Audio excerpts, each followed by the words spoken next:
dari PT Aneka Tuna Indonesia, dari ATI. Kebetulan kita sama Mas HR Rekrutmennya, Mas Nanda Putra. Ya, silakan bisa diperkenalkan posisinya di perusahaan, Mas. Oke, baik. Nama saya Muhammad Hasbuloh Mega Nanda Putra, biasa dipanggil Nanda.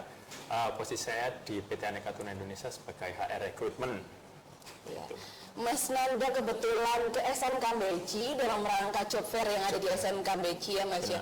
Kira-kira model rekrutmen di job fair seperti ini itu membantu perusahaan atau tidak Mas?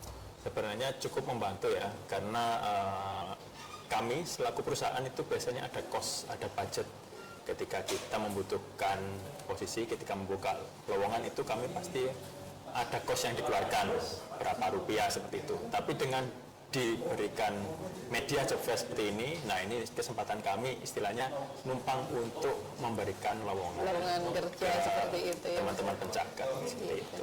Memang kalau di ATI ini lowongan kerjanya banyak ya Mas ya? Cukup banyak. Kami terutama di area produksi itu cukup banyak karena perusahaan kami juga ini ya ada seasonnya. Jadi ketika seasonnya lagi naik, lagi produksinya naik, kita bisa butuh sampai puluhan seperti itu, puluhan sampai hampir ratusan. Gitu. Ya.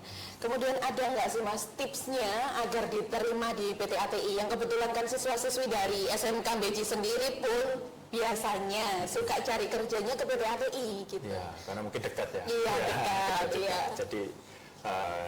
Jadi andalan mungkin.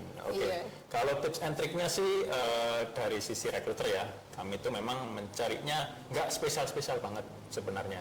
Yang penting mereka confident, lalu jujur, dan yang ketiga mau belajar seperti itu.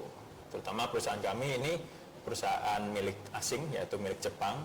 Mungkin ada poin plus yang bisa diberikan oleh teman-teman dari SMK Beji ini. Yaitu bisa berbahasa Inggris. Ya gitu. Minimal perkenalan aja itu saya rasa ya bagus. Gitu. Sudah bagus ya. Sudah bagus. Hanya minimal perkenalan saja. Perkenalan saja untuk bahasa Inggris saya rasa berarti dia berani mencoba, berani belajar. Itu sebuah poin plus. Ketika nanti sudah diterima misalnya, belum diterima apa ya, proses wawancara yang dilihat pertama kali sama pihak HRD itu apa dari pencari kerja? Oke, yang pastinya memang jurusan ya, kita sesuaikan dengan jurusan. Kalaupun jurusannya yang kita cari umum, nanti yang kita lihat adalah skillnya yang sudah dimiliki apa. Lalu yang selanjutnya yang tersirat juga ada bagaimana attitude-nya, karakternya orangnya seperti apa. Karena karakter seseorang ini membuat kita tahu bagaimana untuk memperlakukan karyawan ini seperti itu. Gitu. Jadi penting ya Mas ya untuk attitude, kemudian penampilan juga ya Mas ya ketika datang.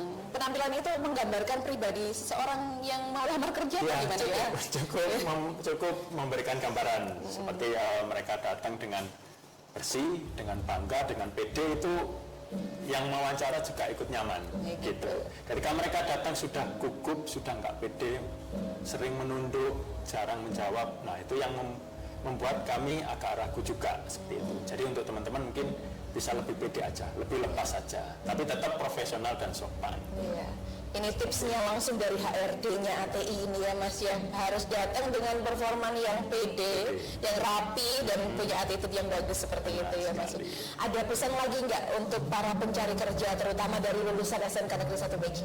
Oke, pesannya mungkin untuk teman-teman, perusahaan itu sangat banyak, jangan terpaut di hanya satu perusahaan, jangan terpaut atas nama perusahaan tersebut. Kalau teman-teman memang membutuhkan pengalaman, silakan mencoba dimanapun bisa. Seperti itu. Yang penting teman-teman percaya diri dan pasti berdoa ya. Iya. Seperti itu. Itu tadi podcast kita bareng dengan Mas Nanda Putra, HR Rekrutmen dari PT Aneka Tuna Indonesia. Sampai jumpa di podcast kita yang berikutnya. Terima kasih. Sampai jumpa Mas. Ya, mungkin kasih. Di rekrutmen yang selanjutnya. Iya, boleh. Terima kasih banyak.